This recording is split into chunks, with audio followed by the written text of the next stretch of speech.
서울의 집값, 이거 정말 답이 없는 문제일까요? 서울시가 바로 이 오래된 숙제를 풀겠다면서 속도전을 선언했습니다. 이름하여 신속통합기획 2.0. 과연 이게 서울의 주택시장을 바꿀 게임 체인저가 될 수 있을지 지금부터 그 핵심을 제대로 파헤쳐 보겠습니다. 자, 오늘 우리가 살펴볼 내용은 이렇습니다. 먼저 서울시가 어떤 중대 발표를 했는지 보고요. 왜 하필 공급 속도가 문제라고 진단했는지 들여다볼 겁니다. 그리고 그 해법으로 내놓은 신속통합기획 2.0은 구체적으로 뭔지, 그래서 목표가 31만 가구라는데 이게 어느 정도인지 알아보고 마지막으로 여전히 남아있는 여러 질문과 우려까지 싹 다 짚어보겠습니다. 네, 모든 건 오세훈 서울시장의 발표에서 시작됐습니다. 과연 그가 꺼내든 카드는 무엇이었을까요? 바로 이 한 문장 안에 이번 정책의 모든 게 다 들어있다고 봐도 과언이 아닙니다. 핵심 키워드는 두 가지, 민간, 그리고 속도입니다. 그동안 이래저래 발목 잡혀서 지지부진했던 재개발 사업 있잖아요. 거기에 얽힌 규제는 풀어주고 민간이 더 신나게, 더 빠르게 움직일 수 있도록 서울시가 직접 판을 깔아주겠다. 바로 이런 선언인 거죠. 자, 그래서 이 야심찬 계획의 공식 명칭이 바로 신속통합기획 2.0입니다. 여기서 우리가 주목해야 할 단어는 신속과 통합인데요. 그냥 빨리빨리만 하자는 게 아니라 그동안 여기저기 흩어져 있던 복잡한 절차들을 하나로 통합해서 효율을 끝까지 끌어올리겠다. 이런 뜻이 담겨 있습니다. 아니, 근데 서울시는 왜 이렇게까지 속도에 집착하는 걸까요?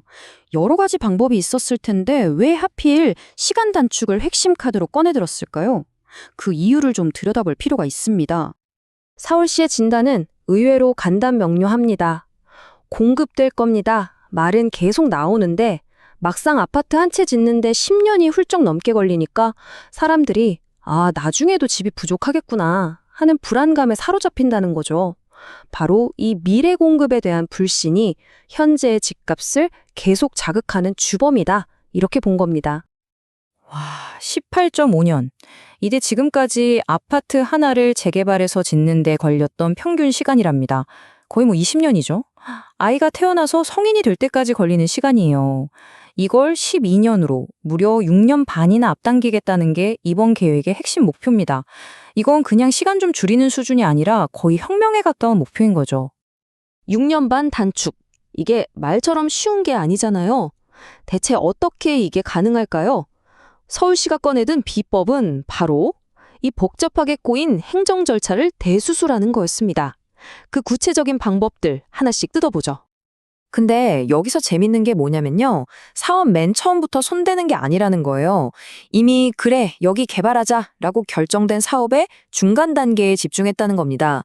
그러니까 가장 시간 질질 끌고 지지부진해지는 사업 시행인가 이후에 그 지루한 서류 작업과 심의 과정, 딱 거기를 집중 공략해서 막힌 혀를 뚫어주겠다는 거죠. 여기서 서울시의 고민이 딱 보입니다. 예를 들면 이런 식입니다. 예전에는 환경평가 따로, 건축 심의 따로 이거 받다가 몇 달이 그냥 훅 갔거든요. 이걸 이제 통합심의라는 걸로 한 방에 끝내겠다는 겁니다. 또 부서끼리 의견이 달라서 사업이 탁 멈춰서면 예전엔 사업자가 여기저기 뛰어다녔는데 이젠 서울시가 직접 나서서 교통정리를 해주겠다는 거죠. 정말 사업자 입장에서는 숨통이 확 트이는 조치들입니다. 그리고 재개발할 때 가장 골치 아픈 문제 중 하나가 바로 세입자 이주 문제잖아요. 이걸 풀려고 서울시가 아주 스마트한 당근을 내놨습니다. 법적으로는 보상 안 해줘도 되는 세입자들한테 조합이 잘 챙겨서 보상을 해주면 그 대신 용적률, 그러니까 아파트를 더 높게 지을 수 있는 보너스를 주겠다는 거예요. 갈등은 줄이고 사업 속도는 높이는 정말 영리한 방식이죠. 자, 그럼 이렇게 절차를 확 바꿔서 서울시가 이루고 싶은 최종 목표는 뭘까요? 그 야심찬 계획을 숫자로 한번 보시죠. 목표는 자그마치 31만 가구입니다. 이게 감이 잘 안 오실 텐데 서울에 있는 구 하나, 예를 들어 송파구에 있는 아파트 전체 숫자랑 거의 맞먹는 어마어마한 물량이에요. 이만큼을 2031년까지 첫 삽을 뜨게 하겠다는 겁니다. 근데 그냥 숫자만 많은 게 중요한 게 아니죠. 어디에 짓느냐가 핵심입니다. 이 계획을 보면 공급 물량의 약 3분의 1을 시민들이 가장 살고 싶어하는 한강 벨트 지역에 집중시킵니다. 단순히 양만 늘리는 게 아니라 수요가 가장 뜨거운 곳에 공급을 집중해서 시장 안정 효과를 제대로 보겠다는 전략인 거죠. 물론 이 31만 가구가 막 하늘에서 똑 떨어지는 건 아닙니다. 이 그래프를 보시면요. 처음에는 기존 사업들을 중심으로 물량을 늘려가다가 2020년대 후반으로 갈수록 이 신속통합기획 2.0의 효과가 본격적으로 나타나면서 2031년에 정점을 찍는 이런 점진적인 가속 계획을 가지고 있습니다. 자, 물론 이렇게 계획이 거창하면 우려의 목소리도 나오기 마련이죠. 이거 계획대로 진짜 다 될까? 부작용은 없을까? 하는 그런 날카로운 질문들 지금부터 같이 한번 살펴보겠습니다. 가장 먼저 나오는 질문이 바로 이겁니다. 아니, 여기 좋아질 거라고 동네방네 소문 내면 오히려 투기꾼들만 몰려서 집값만 올려놓는 거 아니냐 하는 거죠. 공급을 늘리려다 되려 가격을 자극할 수 있다는 진짜 딜레마예요. 이 걱정에 대해서 오세훈 시장은 정면으로 답을 했습니다. 단기적으로 좀 가격이 오를 수도 있다는 건 인정한다. 하지만 공급 부족이라는 이 근본적인 병을 고치지 않고서는 어차피 시장을 안정시킬 수 없다. 이렇게 본 거죠. 그러니까 작은 부작용을 감수하더라도 더 큰 문제를 해결하겠다는 의지를 보인 겁니다. 두 번째 질문.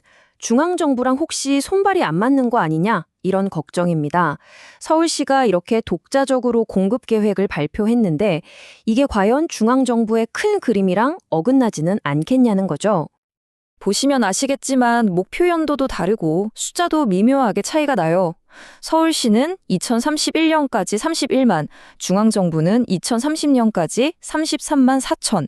서울시 쪽에서는 이게 충돌이 아니라 각자 할 일을 하는 거다라고 설명을 하는데 글쎄요, 정책의 일관성에 대한 의문은 좀 남는 상황이죠. 투기를 막는 진짜 강력한 카드, 토지거래 허가구역이라는 게 있잖아요. 말 그대로 집 살 때 구청 허락받고 사야 하는 그런 강력한 규제인데 개발 호재가 있는 곳에 투기가 몰릴 수 있으니 과연 이 카드를 더 쓸 거냐? 이 질문이 나올 수밖에 없죠. 이 질문에 대한 서울시의 대답은 아주 단호합니다. 아니요. 오 시장이 추가 지정 계획은 없다고 딱 선을 그었습니다. 아마 이건 과도한 규제가 오히려 민간 개발의 속도를 늦출 수 있다 이런 이번 정책의 큰 방향하고도 관련이 있어 보입니다. 자, 그럼 정리를 한번 해볼까요? 결국 이 신속 총합 기획 2.0은요, 공급이 너무 느린 게 문제의 근원이라고 보고 사람들이 원하는 곳에 공급을 집중하겠다. 그리고 이걸 가능하게 하기 위해 불필요한 행정 절차는 과감하게 없애겠다. 바로 이겁니다.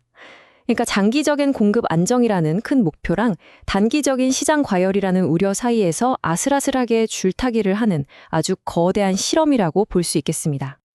그래서 마지막으로 우리가 던져볼 질문은 이겁니다. 과연 이 속도를 최우선으로 하고 민간에 더 많은 자율성을 주는 방식이 수십 년 묵은 서울의 주택 문제를 해결하는 정답이 될 수 있을까요?